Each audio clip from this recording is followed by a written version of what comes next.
Welcome to Pursuing Wisdom. My name is Robert Davis, and today we're going to look at the key to understanding Revelation. The key verse to the book of Revelation is found in Revelation chapter 1, verse 19. Write the things which you have seen, and the things which are, and the things which will take place after this. In other words, John is told to write about the past, the present, and the future. Just so we're clear, let's first define our terms: the past, the present, and the future. Nobody disputes the 7 letters in chapters 2 and 3 of Revelation apply to the present. However, the letters were written to the churches that existed almost 2,000 years ago. And yet we all agree the letters pertain to the present dispensation of time. This means the present represents the church age. If the present is the church age, then the past must occur before it. This would be the Old Testament era. This is not a stretch of the imagination. This is not a stretch beyond logic. Biblically speaking, anything that occurs before the church age is considered to have happened in the Old Testament. And last, if the church age embodies the present, then the future can only occur after the church age is over, which means the future is anything that happens after the rapture of the church. Now that we have all our terms clearly defined, the past are things that apply to the Old Testament era. The present represents everything in the church age, and the future is anything that occurs after the rapture. Now we understand what the key is and how to apply it. We can safely begin to approach and interpret Revelation. There are, traditionally speaking, 4 different views of the book of Revelation, which are the preterists, the historicists, the futurists, and the idealists. The preterist view holds that most prophecies in Revelation were already fulfilled in the 1st century AD. The historicist view contends Revelation is a continuous panorama of church history from the 1st century to the end of time. The futurist view, which is by far the most popular view today, states that most of the book of Revelation literally occurs in the future. And lastly, the idealist view holds that Revelation does not predict specific historical events, but rather it depicts the ongoing spiritual or symbolic battle between good and evil. How do these 4 views line up with John's instructions to write about the past, the present, and the future? The preterist view states everything is in the past. This disagrees with the Word of God, which is the prophecy of John.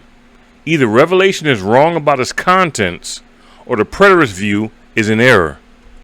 Next, the historicist view only takes into account the church age and the future, but it omits the Old Testament age or the past.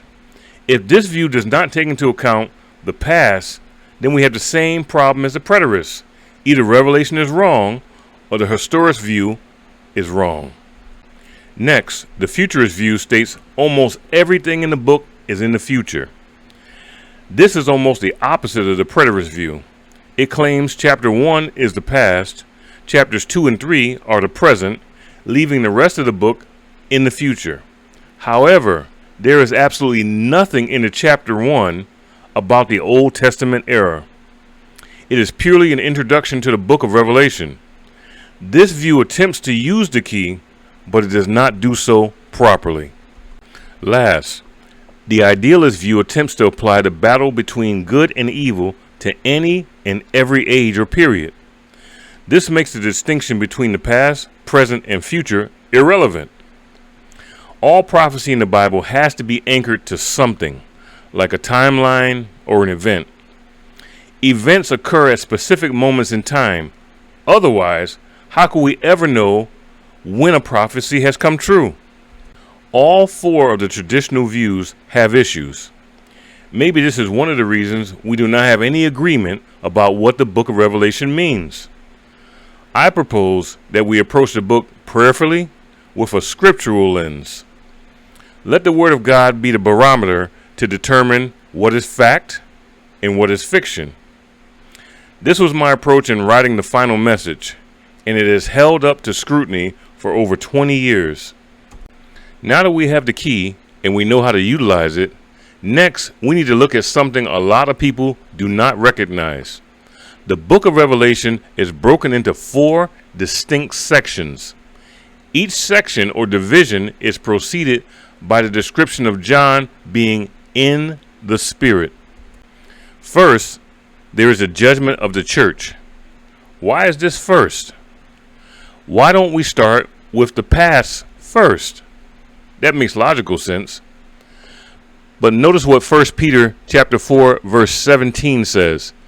For the time is come that judgment must begin at the house of God, and if it first begin with us, what shall the end be for them that obey not the gospel of God?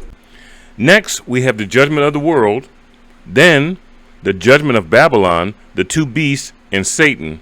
And lastly, we see the post-judgment era of the new heaven and earth.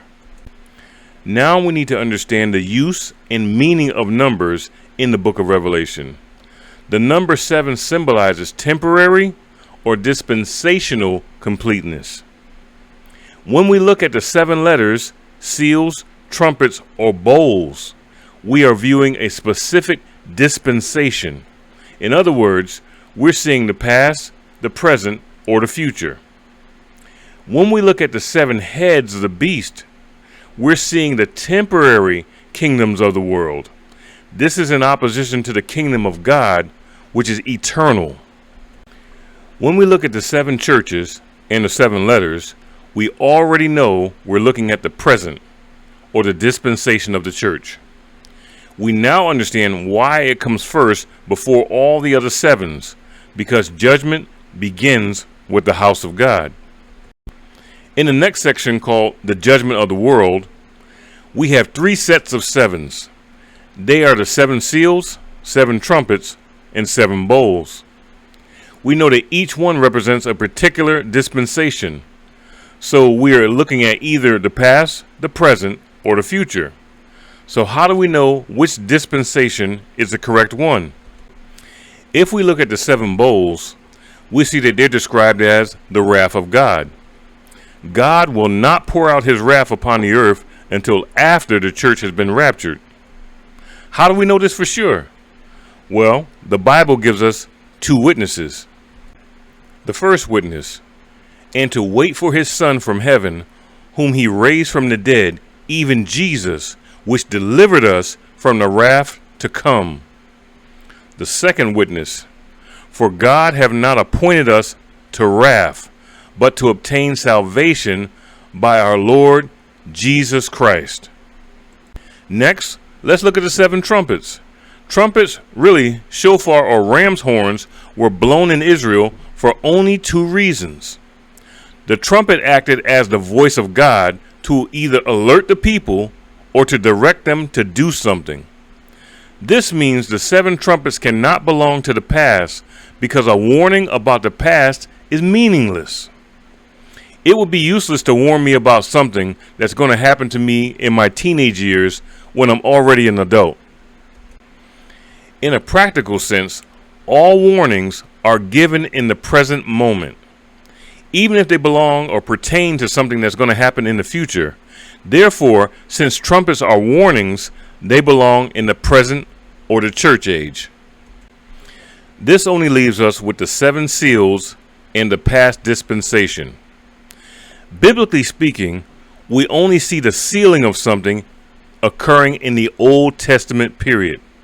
Nothing in the New Testament is ever sealed, because Jesus is the revelation of things that were hidden. Although Daniel and John wrote in a similar apocalyptic style, the prophecy of Daniel is sealed, but Revelation is purposely unsealed. In fact, the word revelation means uncovering or unveiling.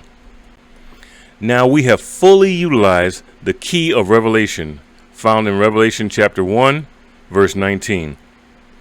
We can see where John wrote about the past, the present, and the future. Everything else in the book falls into one of these three dispensations. Use the tools that we have just looked at and start your journey today to understand the book of Revelation. If you need help, I recommend that you get the book, The Final Message. It will guide you step by step through Revelation. It is indispensable to any serious student of Revelation. I sincerely hope this video makes everything clear for you. No matter what, make sure you research things for yourself. Thanks for watching. Please leave a comment and let me know what you think about the subject. And don't forget to like, share, and subscribe. And as always, be blessed.